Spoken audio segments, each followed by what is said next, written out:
Hello students, let us start the first chapter of DBMS. Say generally it says introduction and conceptual modeling. So before that, before shifting to database management and etc. Okay, we will consider or we will just come to know some of the applications or we will just discuss about some of the types of databases and database applications. So where you can see so that by example we can learn the database concepts easily. You can find so many databases in front of us in the day to day activities, that is numeric and textual databases. So where simple text informations will be stored, say for example say student data like student register number, name, address, contact number, email id, Aadhaar number, etc. So these are the information of students which will be entered in terms of text, alphanumeric and special using special symbols. In some of the fields or firms you can find the multimedia databases. So multimedia database you can say videos, library of videos. Say this library of videos or audios, that is also database. Okay. Then geographic information system, shortly you can say GIS. Geographic information system contains the information of uh, geographic places or locations. Okay, locations. So these informations will be stored in again computer. Then data warehouses, data warehouse, different kind of data will be stored in the data warehouses. Then real time and active databases. The real time and active databases are totally different, which we can find the dynamic data, the dynamic informations will be stored here. Okay, so suppose if you are moving from one place to another place, so probably you will go for GPS connection so that you can find the routes, etc. So before you know, you are going to know or you are going to know about the location or about the distance. So these informations has have to be stored in the databases. Okay, so the there are many number of databases in the world. Only few examples are given like this. Okay, so now we'll find the exact the parts of database management systems or databases. First, you will see what do you mean by database. This is very simple, a collection of related data. Say student database. So for example, student database. In the student database, what you can see? You can find, you can view, you can search, or you can have the information regarding the student or students like register number, name, address, father name, mother name, so education or the course, date of birth, etc. etc. etc. So these are the relevant informations regarding the student. Okay. Similarly, database of employee, database of books, database of institutions, database of medicines, database of any product, database of vehicle, database of any other things, any things. Okay, so that is in collection of related data. Second one, as we all know, data is nothing but it's a collection of facts that will be recorded and have an implicit meaning. Out in the database you can find many types of data. Say in student database you can find different kind of data, like student name. You can find student name will be in terms of alphabets, isn't it? Similarly, student register number, so maybe combination of a number and alphabet. Student date of birth, so it will be of type date. Similarly, marks may be integer, so on. Address may be more than one line, so some more information regard, more line of information. The course, again text information. Alphabets or text, what you can say, pure numbers or integers or real numbers, date, sometimes images, sometimes videos, etc. So each and individual information in the database is nothing but data. Okay, and it has implicit meaning. It has implicit meaning. So you can't enter the student name in marks column, marks attribute. ಅಂದರೆ ಆ marks ಅಟ್ರಿಬ್ಯೂಟಲ್ಲಿ marks enter ಮಾಡೋ store ಮಾಡೋ ಜಾಗದಲ್ಲಿ ತಪ್ಪೇನೂ ನಿಮ್ಮ ನೇಮನ್ನು entry ಮಾಡಲಿಕ್ಕೆ ಬರೋದಿಲ್ಲ. ಅಥವಾ ಇಲ್ಲಿ ಡೇಟ್ ಆಫ್ ಬರ್ತ್ ಅಂತಿದೆ ಅಂತಂದರೆ ಡೇಟ್ ಆಫ್ ಬರ್ತ್ ಕಾಲಮ್ನಲ್ಲಿ ನೀವು ಮಾರ್ಕ್ಸನ್ನು ಎಂಟ್ರಿ ಮಾಡಲಿಕ್ಕೆ ಬರೋದಿಲ್ಲ. That will not allow you. ಸ್ಟ್ರಿಕ್ಟಾಗಿ ಅದನ್ನು ಏನು ಮಾಡ್ತದೆ, ಸೆಕ್ಯೂರ್ ಮಾಡ್ತದೆ, ಸ್ಟ್ರಿಕ್ಟಾಗಿ ಪ್ರೊಟೆಕ್ಟ್ ಮಾಡ್ತದೆ. ಮತ್ತು only that kind of data only allowed. The remaining will be reject ಆಗಿಬಿಡ್ತದೆ. Okay, so next one, mini world. Some part of the real world about which the data is stored in the database. For example, student grades, transcripts at a university. So ಇಂಥ ಕೆಲವು mini words ಅಂತ ಹೇಳ್ತೀವಿ. Real word ಅಥವಾ mini word ಇನ್ಫಾರ್ಮೇಷನನ್ನು ನಾವು ಇಲ್ಲಿ ಡೇಟಾಬೇಸಲ್ಲಿ store ಮಾಡ್ತೀವಿ. So ಇದಕ್ಕೆ mini world ಅಂತ ಹೇಳ್ತೀವಿ. ಈಗ ನಮಗೆ ಸ್ಟೂಡೆಂಟ್ ಇನ್ಫಾರ್ಮೇಷನ್ ಎಲ್ಲ ಸ್ಟೂಡೆಂಟ್ ಕಾಣಲಿಕ್ಕಿಲ್ಲ ನಮಗೆ. ಬಟ್ ಒಂದು ಡೇಟಾಬೇಸಲ್ಲಿ ಒಂದು ಟೇಬಲಲ್ಲಿ ಸ್ಟೂಡೆಂಟ್ ಇನ್ಫಾರ್ಮೇಷನ್ ಎಲ್ಲ ಕಂಡಾಗ ಒಂದು ನೇಮ್ ಇದೆ, ಅಡ್ರೆಸ್ ಇದೆ, ಕಾಂಟ್ಯಾಕ್ಟ್ ನಂಬರ್ ಇದೆ, ಇಮೇಲ್ ಐ ಡಿ ಇದೆ, ಡೇಟ್ ಆಫ್ ಬರ್ತ್ ಇದೆ, ಸೊ ಎಕ್ಸೆಟ್ರಾ ಇದೆಲ್ಲ ಇನ್ಫಾರ್ಮೇಷನ್ ಇದ್ದಾಗ as if the students R there students ಇದ್ದಾರೆ ಅಂತ ಅನಿಸ್ತದೆ ನಮಗೆ ಅಲ್ವಾ. ಸೊ ನೆಕ್ಸ್ಟ್ ಅದಕ್ಕೆ ನಾವು ಮಿನಿ ವರ್ಡ್ ಅಂತ ಹೇಳ್ತೀವಿ. Next DBMS, which is called database management system. Simple, it is software. ಹೇಗೆ ಲ್ಯಾಂಗ್ವೇಜ್ ಸಿ ಅನ್ನೋದು ಸಾಫ್ಟ್ವೇರ್ ಇದೆ, ಮೈಕ್ರೋಸಾಫ್ಟ್ ವರ್ಡ್ ಅನ್ನೋ ಸಾಫ್ಟ್ವೇರು, ಅಥವಾ ಮತ್ತು ಯಾವುದೋ ಇನ್ನೂ ಬೇರೆ ಟ್ಯಾಲಿ ಅನ್ನೋ ಸಾಫ್ಟ್ವೇರ್ ಇದೆಯಲ್ಲ, ಹಾಗೆ DBMS is nothing but it's a software package or system to facilitate the creation and maintenance of computerized database. ಈಗ ಕಂಪ್ಯೂಟರೈಸ್ಡ್ ಡೇಟಾಬೇಸ್ ಅಂದರೆ ಈ ರೀತಿ ಸ್ಟೂಡೆಂಟ್ ಡೇಟಾಬೇಸ್ ಅಥವಾ ಎಂಪ್ಲಾಯ್ ಡೇಟಾಬೇಸ್ ಅಥವಾ ಬುಕ್ಸ್ ಲೈಬ್ರರಿ ಆಫ್ ಬುಕ್ಸ್ ಅಂತ ಡೇಟಾಬೇಸ್, ಈ ರೀತಿ ಡೇಟಾಬೇಸನ್ನು ಕ್ರಿಯೇಟ್ ಮಾಡೋದು, ಮ್ಯಾನಿಪುಲೇಟ್ ಮಾಡಲಿಕ್ಕೆ ಮತ್ತು ಮೇಂಟೈನ್ ಮಾಡಲಿಕ್ಕೆ ನಾವು ಯೂಸ್ ಮಾಡುವಂಥ ಸಾಫ್ಟ್ವೇರ್ ಯಾವುದು ಕೇಳಿದ್ರೆ ಡೇಟಾಬೇಸ್ ಮ್ಯಾನೇಜ್ಮೆಂಟ್ ಸಿಸ್ಟಮ್. ನಿಮಗೆ ಒಂದು ಇಂಥ ಸಾಫ್ಟ್ವೇರ್ ಇದಾಗಿದೆ ಯಾವುದು ಅಂದರೆ Microsoft Access. Word, Excel, PowerPoint Access ಅಂತ ಇದಾಗಿತ್ತು. ಆ ಫಸ್ಟ್ ಸೆಮ್ನಲ್ಲಿ ಎಕ್ಸೆಸ್ ಅಂತ ಯೂಸ್ ಮಾಡಿದ್ವಲ್ಲ, ಅಲ್ಲಿ ನಾವು ಡೇಟಾಬೇಸ್ ಕ್ರಿಯೇಟ್ ಮಾಡಾಗಿದೆ, ಟೇಬಲ್ಸ್ ಕ್ರಿಯೇಟ್ ಮಾಡಾಗಿದೆ. ಸೊ ಸ್ಟೂಡೆಂಟ್ ಟೇಬಲ್ ಕ್ರಿಯೇಟ್ ಮಾಡಾಗಿದೆ, ಕೋರ್ಸನ್ನು ಕ್ರಿಯೇಟ್ ಮಾಡಾಗಿದೆ, ಮಾರ್ಕ್ಸ್ ಎಂಟ್ರಿ ಮಾಡಾಗಿತ್ತು. ಸಿಮಿಲರ್ಲಿ ಎಂಪ್ಲಾಯ್ ಬಗ್ಗೆ ಇನ್ಫಾರ್ಮೇಷನನ್ನು ಎಂಟ್ರಿ ಮಾಡಾಗಿತ್ತು. ದೆನ್ ಕೆಲವೊಂದು ಕ್ವೆರಿಯನ್ನು ಎಕ್ಸಿಕ್ಯೂಟ್ ಮಾಡಾಗಿತ್ತು. So that Microsoft Access is the best example for DBMS ಅಂದರೆ database management system. Next one, database system. The DBMS software together with the data itself. Sometimes the application are also included. ಅಂದರೆ database system ಅಂದರೆ ಯಾವುದು? ಈಗ ಒಂದು database ಇದೆ, ಆ ಡೇಟಾಬೇಸಲ್ಲಿ DBMS ಇದೆ. Through that DBMS we have created some of the or one or more database create ಮಾಡಿದ್ವಿ. ಇಲ್ಲ ಅದು ಡೇಟಾಬೇಸ್ ಸಿಸ್ಟಮ್ ಇಲ್ಲ, ಅದರಲ್ಲಿ ಒಂದಷ್ಟು ಡೇಟಾಬೇಸನ್ನು ಕ್ರಿಯೇಟ್ ಮಾಡಿದ್ವಿ ಅಂದರೆ then you can say it is called database system. Means it has database. If the DBMS has database and some application program, so then it is called database system. Next you can see the typical DBMS functionality. So you can see some of the functionalities of DBMS. First one is define a database in terms of data types, structures and constraints. ಏನು ಹೀಗಂದರೆ very simple. ನಾನು ಬೇಕಂತೇಳಿ ಮೊದಲು ಕಳಿಸಿದ್ದೆ, ಇದನ್ನು PDF ಅನ್ನು ಕಳಿಸಿದ್ದೆ, something PDF PPTನ ಕಳಿಸಿದ್ದೆ. So whether you understood or not, but I am repeating the same thing because the very first chapter is the first step towards the DBMS. ಇದೇ ಅರ್ಥ ಆಗಿಲ್ಲ ಅಂತಂದರೆ ಮುಂದೆ ಯಾವ ಟಾಪಿಗೂ ಅರ್ಥ ಆಗೋದಿಲ್ಲ. So once again I am explaining the same thing. ನೋಡಿ, define a database, define the variable, define the function. Similar, define database. ನಿಮ್ಮ ಡೇಟಾಬೇಸ್ ಯಾವುದು ಅಂತ ಹೇಳಿ, ಅದಕ್ಕೆ ನೇಮ್ ಕೊಡಿ, ಅದ್ರ ಒಳಗಡೆ ಏನೇನು ಇರಬೇಕು ಅನ್ನೋದನ್ನು ಹೇಳಿ, ಅದು ಸ್ಟ್ರಕ್ಚರ್ ಹೇಗಿರಬೇಕು ಅಂತ ಹೇಳಿ, ಅದು ಕಾನ್ಸ್ಟ್ರೇಂಟ್ಸ್ ಅದು ಕಂಡೀಷನ್ ಹೇಗಿರಬೇಕು ಅಂತ ಹೇಳಿ. ಫಾರ್ ಎಕ್ಸಾಂಪಲ್ ನೋಡಿ, in terms of data types, structures and constraints.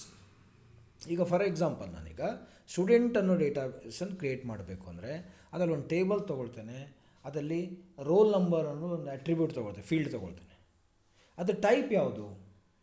The type is integer, because roll ನಂಬರ್ಸನ್ನು ನಾನು ಇಂಟೀಜರ್ ಟೈಪ್ನಲ್ಲಿ ತೊಗೊಳ್ತೇನೆ. ಸ್ಟ್ರಕ್ಚರ್ಸ್ ಅಂದರೆ ಏನು? What you mean by structure? What is the structure of it? Of course ಅದು ಸೈಜ್ ಇದೆ, integer ಇರ್ಬೋದು, ನೀವು ಲಾಂಗ್ ಇಂಟ್ ತಗೋತೀರ. ಸೊ ಅದು ಸ್ಟ್ರಕ್ಚರ್ ಒಂದು ರೀತಿ. ನೆಕ್ಸ್ಟ್ ಒಂದು ಕಾನ್ಸ್ಟ್ರೆಂಟ್ಸ್ ಅಂದರೆ ಏನು? The constraints are the conditions. So if you say your roll number is integer, if you say roll number integer variable ತೊಗೊಂಡ್ರೆ, so integer value can be entered. Means integer has several range, negative something to positive ವರೆಗಿದೆ ಒಂದು range ಇದೆ ನೋಡಿ, ಗೊತ್ತಾಗ್ತದೆ ನಿಮಗೆ. 32,767 -2 plus. But roll number -10 ಅಂತೇಳಿ ಯಾವ roll number ಇರೋದಿಲ್ಲ ಯಾರಿಗೂ, ಅಥವಾ 0 ರೋಲ್ ನಂಬರ್ ಇರೋದಿಲ್ಲ. Generally roll number starts from 1. Okay, suppose if you have restricted number of ಸ್ಟೂಡೆಂಟ್ಸನ್ನು ರಿಸ್ಟ್ರಿಕ್ಟ್ ಮಾಡಿದ್ದೀವಿ 1000ಗೆ ಅಂತಂದರೆ 1 to 1000 ಇರ್ಬೋದು. So your database system or database design is in such a way that the roll number should be within 1 to 1000. You are going to restrict the values. ವ್ಯಾಲ್ಯೂನ entry ಮಾಡ್ತಾರಲ್ಲ user, ಅವ್ರು restrict ಮಾಡ್ತಾ ಇದ್ದೀರಿ ಅಂದರೆ 1 to 1000 ಮಾತ್ರ entry ಮಾಡಿ. ಈ 1000 ನಂತರ 1500 is also integer structure according to structure and type.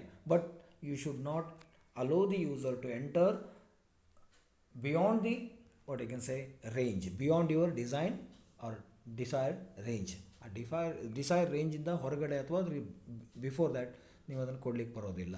So ಆ ರೀತಿ ಕೊಡೋದಕ್ಕೆ ನಾವು ಕಾನ್ಸ್ಟೆಂಟ್ ಅಂತ ಹೇಳ್ತೀವಿ. Anyway, so in the later sessions you have more number of constraints about the database, but here this is a simple example for you. Second one, construct or load the database on a secondary storage medium. ಈಗ ನಾವು design ಮಾಡಿದ್ಮೇಲೆ ಅದನ್ನು secondary storage ಅಂದರೆ hard disk ಅಥವಾ ಇದರಲ್ಲಿ store ಮಾಡೋದಿಲ್ಲ, construct or load, ಅದನ್ನು load ಮಾಡ್ತೀವಿ. Okay fine. ಮೀನ್ಸ್ ಇಲ್ಲಿ ಒಂದು ಕ್ಲಿಯರ್ ಆಯಿತು, when you design the database, that database will be stored in the secondary storage device as file. Okay, next one, manipulating the database. ಆ database create ಮಾಡಿದ್ಮೇಲೆ querying ಮಾಡ್ತೀರಾ, generating reports generate ಮಾಡ್ತೀರಾ. You are going to insert some records, delete some records, even you can modify the records or contents. If you create one database, you are going to work with queries. ನಾವು ಮಾಡಿದ್ವಿ display PMCS students, display SC/ST students, display all GM students, ಈ ರೀತಿ ಇದನ್ನು ಮಾಡಿದ್ವಿ. So if you can recap those things, you can recap. Otherwise straight way open your journal and you can check it out. So whether I am saying the correct or not. Okay, here manipulating means querying or generating reports. Insertion. So what do you mean by insertion? Suppose once you design the student database, you need to enter student records. First student record, second student record, ಹೀಗೆ student ಇನ್ಫಾರ್ಮೇಷನ್ನ entry ಮಾಡ್ತಾ ಹೋಗೋದು. So at a time you can insert only one student information. Okay, one student information, ಅದಕ್ಕೊಂದು command ಇರ್ತದೆ, insert into table name values. ಆಮೇಲೆ ಆ value ಕೊಡ್ತೀವಿ, roll number, name ಯಾವುದು, ಅಡ್ರೆಸ್ ಯಾವುದು, ಮಾರ್ಕ್ಸ್ ಯಾವುದು, ಡೇಟ್ ಆಫ್ ಬರ್ತ್ ಯಾವುದು, ಈ ರೀತಿ ಕೊಡ್ತಾ ಹೋಗ್ತೀರಾ. ಸೊ ಅದನ್ನು ಕರೆಕ್ಟಾಗಿ ಕೊಟ್ಟು ಎಕ್ಸಿಕ್ಯೂಟ್ ಮಾಡಿದ್ರೆ ಆ ಡೇಟಾ ಆ ಟೇಬಲ್ ಒಳಗಡೆ ಹೋಗಿ ಸ್ಟೋರ್ ಆಗ್ತದೆ. ಟೇಬಲ್ ಇನ್ ದಿ ಸೆನ್ಸ್ ಡೇಟಾಬೇಸಲ್ಲಿ ಹೋಗಿ ಸ್ಟೋರ್ ಆಗ್ತದೆ. Similarly, once you have entered some 500 or 100, few hundred records, so you may wish to delete some of the records from the table or database. ಆ ಡೇಟಾಬೇಸಲ್ಲಿ ಬೇಡ ಅಂತ ಅನಿಸ್ತದೆ. ಈಗ course ಮುಗಿಸ್ಕೊಂಡು ಹೋದ್ಮೇಲೆ ಆ ಡೇಟಾಬೇಸಲ್ಲಿ ಇರಬಾರ್ದು, ಆ ರೆಕಾರ್ಡ್ಸಲ್ಲಿ ಇರಬಾರ್ದು ಅಂತ ಇರ್ತದೆ. ಆಗ ನಾವು ರಿಮೂವ್ ಮಾಡಬೇಕು ಅದನ್ನು, ಅಲ್ವಾ, ಡಿಲೀಟ್ ಮಾಡಬೇಕು. ಸೊ ಡಿಲೀಟ್ ಮಾಡಲಿಕ್ಕೆ ಕಮಾಂಡ್ಸ್ ಇರ್ತದೆ. ಸೊ ಡಿಲೀಷನ್ ಅಂದರೆ ಅನ್ವಾಂಟೆಡ್ ರೆಕಾರ್ಡ್ಸ್ ಇದ್ದರೆ ಅದನ್ನು ಡಿಲೀಟ್ ಮಾಡಬೇಕು. ಕೆಲವೊಂದು ಸಲ ರೆಕಾರ್ಡ್ಸ್ ಬೇಕು, ಆದರೆ ಅಲ್ಲಿ ಸ್ಪೆಲ್ಲಿಂಗ್ ಮಿಸ್ಟೇಕ್ ಆಗಿರ್ಬೋದು, ಅಥವಾ ಈಗ ವ್ಯಾಲ್ಯೂಸ್ ಮಿಸ್ಟೇಕ್ ಆಗಿರ್ತದೆ, ಎಷ್ಟೋ ಸಲ ನೇಮ್ ಮಿಸ್ಟೇಕ್ ಆಗಿರ್ತದೆ, ಅಡ್ರೆಸ್ ಮಿಸ್ಟೇಕ್ ಆಗಿರ್ತದೆ, ಅಥವಾ ಕಾಂಟ್ಯಾಕ್ಟ್ ನಂಬರ್ ಮಿಸ್ ಆಗಿರ್ತದೆ, ಅಥವಾ ಡೇಟ್ ಆಫ್ ಬರ್ತ್ ಚೇಂಜ್ ಆಗ್ಬೋದು, ಮಾರ್ಕ್ಸ್ ಚೇಂಜ್ ಆಗಬೇಕು.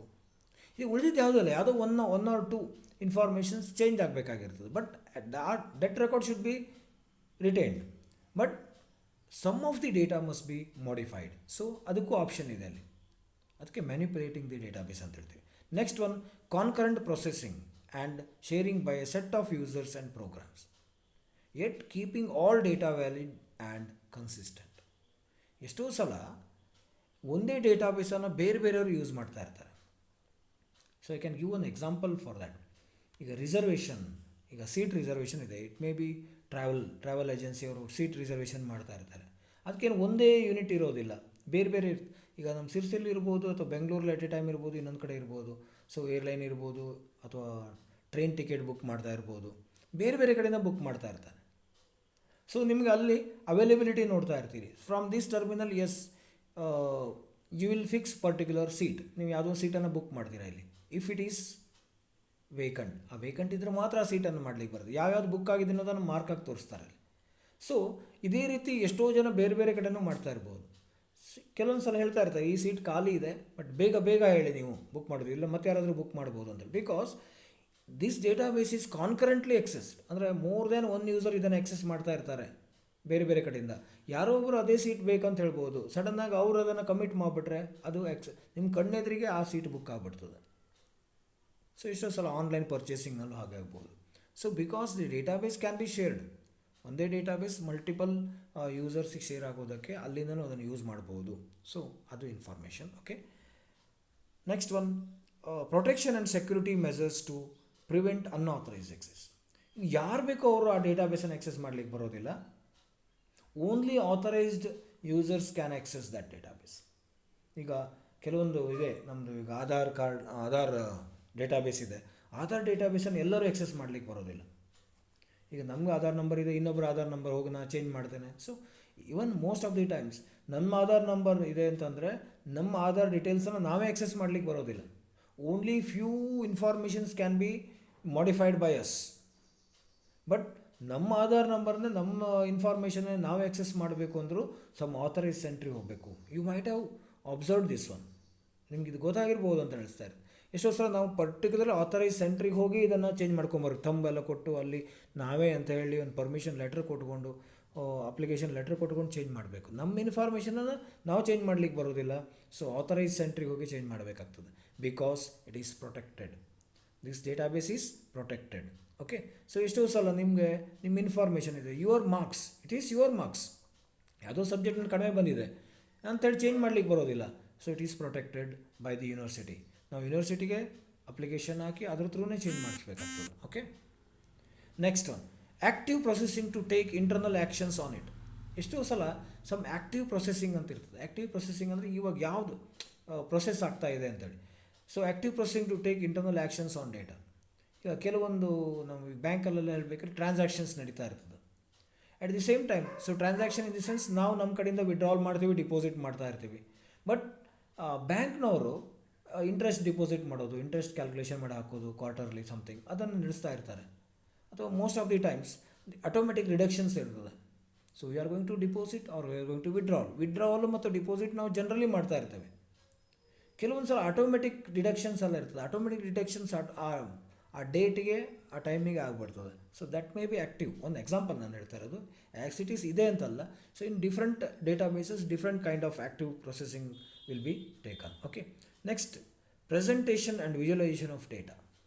ಈ ಡೇಟಾ ಎಲ್ಲ ಡೇಟಾಬೇಸಲ್ಲಿ ಸ್ಟೋರ್ ಆಗಿದ್ರೂ you need to present these databases for visual purposes. ಈಗ ನಮಗೆ ಸ್ಟೂಡೆಂಟ್ ಇನ್ಫಾರ್ಮೇಷನ್ ಸಿಸ್ಟಮ್ಯಾಟಿಕ್ಕಾಗಿ ಕಾಣಿಸ್ಬೇಕು ಒಂದು ಫಾರ್ಮ್ಯಾಟಲ್ಲಿ. ಸೊ ಪ್ರೆಸೆಂಟೇಷನ್ ಅಂತಂದರೆ ಕಾಣಿಸ್ಬೇಕು. If you want to view that ಡೇಟಾಬೇಸನ್ನು ಹೇಗೆ ಬೇಕೋ ಹಾಗೆ ವ್ಯೂ ಮಾಡಬೇಕು. So most of the times all informations may not be visible. ಎಲ್ಲ ಇನ್ಫಾರ್ಮೇಷನ್ಸು ಕಾಣಿಸೋದಿಲ್ಲ ನಮಗೆ, ಕೆಲವೊಂದು ಇನ್ಫಾರ್ಮೇಷನ್ ಮಾತ್ರ ಬೇಕು. Say if I want the student roll number and name, marks, ಇಷ್ಟೇ ಸಾಕು ನನಗೆ. ಅಡ್ರೆಸ್ ತೊಗೊಂಡು ಏನು ಮಾಡಲಿ, ಕಾಂಟ್ಯಾಕ್ಟ್ ನಂಬರ್ ತೊಗೊಂಡು ಏನು ಮಾಡಲಿ, ಇಮೇಲ್ ಐ ಡಿ ತೊಗೊಂಡು ಏನು ಮಾಡಲಿ, ಆಧಾರ್ ನಂಬರ್ ತೊಗೊಂಡು ಏನು ಮಾಡಲಿ. ಸೊ ನನಗೆ ಇದು ಯಾವುದೂ ಬೇಡ. I want only register number or roll number, name and marks, ಇಷ್ಟೇ ಬೇಕು. ಅಥವಾ ಕೋರ್ಸ್ ಆ್ಯಂಡ್ ಮಾರ್ಕ್ಸ್ ಬೇಕು, ಇಷ್ಟೇ ಸಾಕು ನನಗೆ. 3-4 informations out of 15 or 25 informations of the student. Simply I want only 4 informations, because those 4 informations are enough for me to view or for my personal work. Okay, so with this I will conclude the first class. Okay, so we'll continue in the next classes.